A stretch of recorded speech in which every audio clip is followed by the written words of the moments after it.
Hi friends, welcome back our YouTube channel. ಎಲ್ಲರಿಗೂ ನಮಸ್ಕಾರ. ಎಲ್ಲರೂ ಚೆನ್ನಾಗಿದ್ದೀರಾ ಅಂತ ಅಂದ್ಕೊತೀನಿ.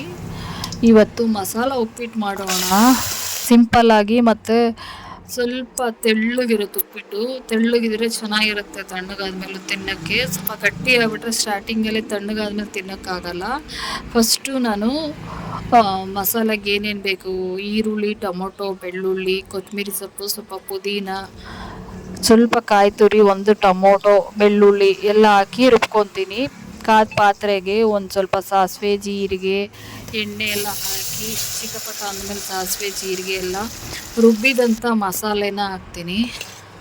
ಅದು ಹಸಿ ಸ್ಮೆಲ್ ಹೋದ್ಮೇಲೆ ಸ್ವಲ್ಪ ಉಪ್ಪು, ರುಚಿಗೆ ತಕ್ಕಷ್ಟು ಉಪ್ಪು ಹಾಕಿ ಸ್ವಲ್ಪ ನೀರು ಹಾಕಿ ಕುದಿಸ್ಕೊತೀನಿ. ಕುದಿಸಿದ ನಂತರ ಹುರಿದಿಟ್ಟಂಥ ರವೆ ಏನಿದೆ ಅದನ್ನು ಹಾಕ್ಕೊತೀನಿ. ರವೆನ ಹಾಕ್ಕೊಂಡು ರವೆ ಹಾಕ್ಕೊಂಡಿದ್ದ ತಕ್ಷಣ ತಿರುಗಿಸ್ಬೇಕು, ಇಲ್ಲಾಂದರೆ ಗಂಟು ಆಗಿಬಿಡುತ್ತೆ. ಗಂಟಾದರೆ ಚೆನ್ನಾಗಿರಲ್ಲ.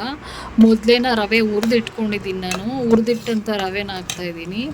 ಹುರಿದಿಟ್ಟಂಥ ರವೆ ಹಾಕೋ ಸಿಂಪಲ್ ಮಸಾಲ ಇದೆಲ್ಲ. ಇವಾಗ ಜಾಸ್ತಿ ಮಸಾಲ ಇದ್ದರೆ ಮಕ್ಳುಗಳಿಗೆ, ಕೆಲವೊಂದು ಮಕ್ಳು ತಿನ್ನೋದೇ ಇಲ್ಲ. ಅದಕ್ಕೆ ನಾನು ಎಲ್ಲ ರುಬ್ಬಿದ್ದೀನಿ. ಟೊಮೊಟೊ, ಈರುಳ್ಳಿ ಎಲ್ಲ ರುಬ್ಬಿರೋದ್ರಿಂದ ಮಕ್ಕಳು ಆರಾಮಾಗಿ ತಿಂತಾರೆ, ಚೆನ್ನಾಗಿರುತ್ತೆ.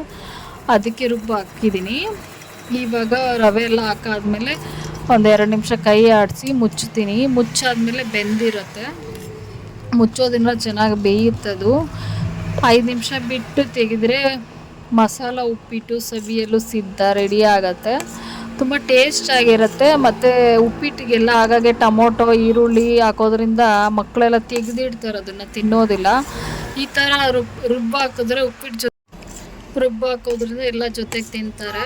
Thank you for watching my video. Bye.